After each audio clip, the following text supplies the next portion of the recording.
Good morning, students. In this video, we'll study about the human respiratory system. So, first of all, we should know about what are the different parts of human respiratory system. So, this is the diagram of human respiratory system. So, human respiratory system, it consists of that nostril, the opening through which we inhale and exhale the air. So this nostril, it will leads to a cavity like structure which is known as nasal cavity. So nasal cavity, it will possess hair like structure and it will also possess some mucus, and these hair and mucus, so it will trap the dust particle or any germs, bacteria, it will enters along with the inhaled air. From nasal cavity, the inhaled air, it will enters into a structure called pharynx. So what is pharynx? So pharynx is a common structure for inhaled air as well as food. Means whatever air we will inhale, so that will also pass through pharynx, and whatever food we will eat, so that food it also pass through the pharynx. So pharynx is a common passage for the inhaled air as well as food. From pharynx, the inhaled air, it enters into a box like structure which is known as larynx. So this larynx, it is also known as voice box, and this larynx, it remain covered by a flap like structure which is known as epiglottis. So from this pharynx part, two pipe like structure will arise. One is the food pipe and second one is a wind pipe. So why the food which we eat, why it not enters into the wind pipe? Because so that structure, that larynx or the starting of that windpipe, it remains covered by, surrounded by a flap like structure called epiglottis. So this epiglottis, it will prevent the entry of food into the windpipe. So that's why whatever food we eat, it always goes into the food pipe, it will never enters into the windpipe. So from larynx, which is also known as voice box, that inhaled air, it will enters into a pipe like structure which is known as trachea, or the other name is windpipe. So this particular structure, so this is the trachea part, and this trachea, it will enters into another bifurcation of pipe like structure which is known as bronchi, and this bronchi, it will further bifurcate into primary bronchioles, secondary bronchioles, tertiary bronchioles, and finally it will enters into a sac like structure which is known as alveoli or alveolar sac. So simple question will come in your exam, that what are the pathway of inhaled air? Means whatever air we will inhale, so from which structure ultimately it will enters into the alveolar sac. So what are the pathway of inhaled air? So nostril, from nostril it will enters into nasal cavity, from nasal cavity it will enters into pharynx, then larynx, then finally trachea, from trachea it will enters into the bronchus or bronchi, then primary bronchioles, secondary bronchioles, tertiary bronchioles, and finally that inhaled air, it will enters into the alveolar sac. So in this diagram, you can see there is a membranous structure which is known as diaphragm. So diaphragm is not a part of human respiratory system, but diaphragm play a very important role in the process of breathing. So what is the function of diaphragm? We will see little later in the mechanism of breathing or the process of breathing. So for the time being, you just keep in mind that diaphragm, it is a membranous dome shaped structure which separates the entire trunk into two parts, that thoracic cavity and abdominal cavity. So from shoulder up to the waist region, so this region is known as trunk. So this trunk, it is divided by diaphragm. The part of the trunk which is above diaphragm is known as thoracic cavity. Inside thoracic cavity, we have our lungs, heart. So these structures are present in our thoracic cavity. And the part of trunk which is below diaphragm is known as abdominal cavity. Our liver, stomach, intestine, so they are present in our abdominal cavity.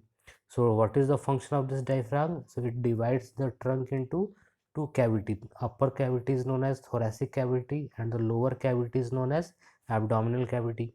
But the main function of diaphragm, that it helps in the mechanism of breathing. So in breathing process it play a very important role. Without diaphragm we will not able to inhale and exhale. So we'll discuss little later the function of diaphragm.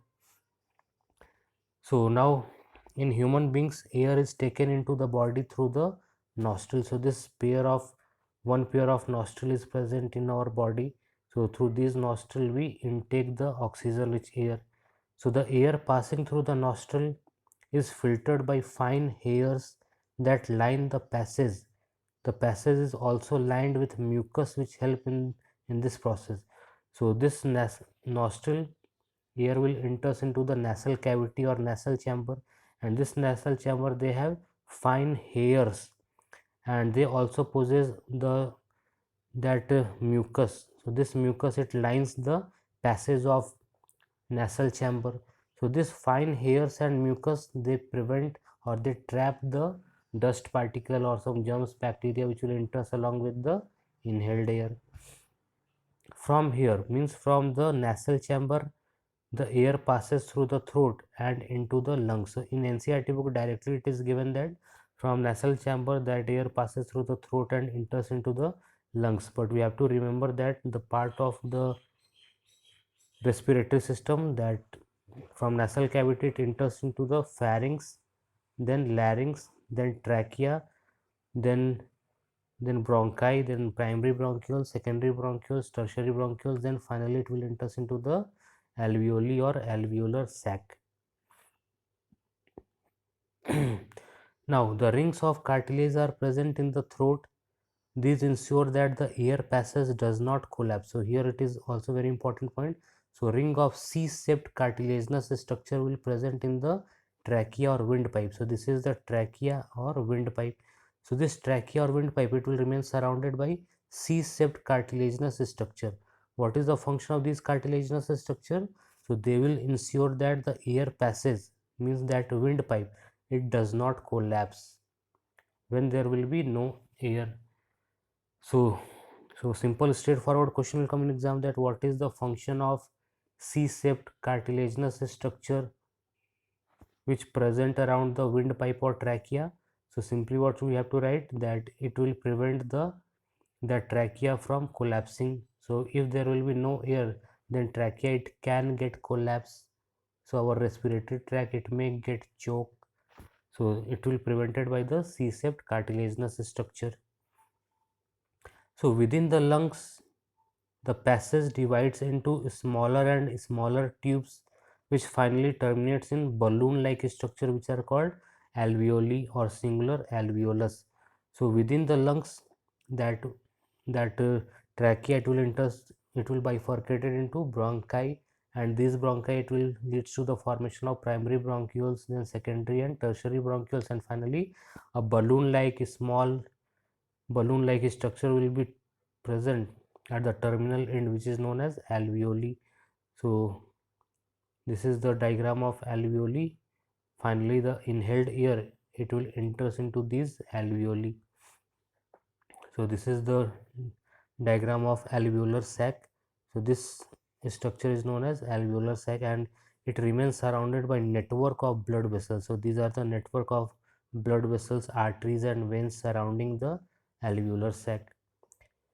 Now the alveoli provide a surface where the exchange of gases can take place.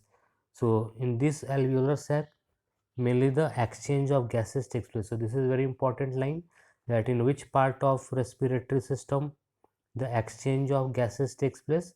So answer should be inside the alveolar sac. So this is the alveolar sac and these are the blood vessels surrounding the alveolar sac.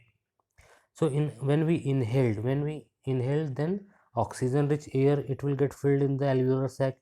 So finally this oxygen from the alveolar sac it will enters into the blood, and from the blood whatever CO2 will be there it will enters into the alveolar sac. So here exchange of gases will takes place.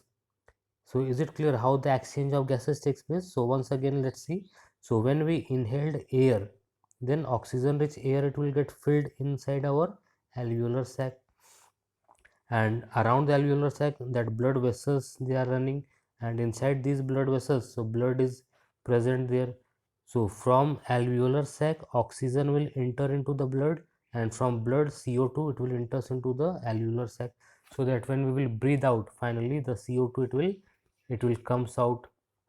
So this is how the exchange of gases takes place, and in which part exchange of gases will take place. So answer will be the alveolar sac.